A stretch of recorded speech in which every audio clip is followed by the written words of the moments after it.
if Fredrica has an ear infection caused by Streptococcus pneumoniae, she doesn't get pneumonia because pneumonia is an infection in the lungs.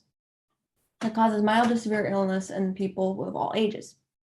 These include the infection of other spaces between membranes that are surrounding the lungs and the chest cavity.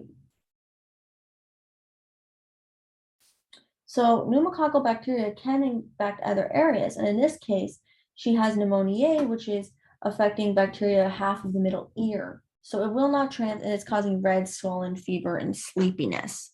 So ear, not lungs, basically. Number 2. Some possible components of pus found in the middle ear consists of white fluid matter, which is formed in association with inflammation caused by the invasion of the body by infective microorganisms.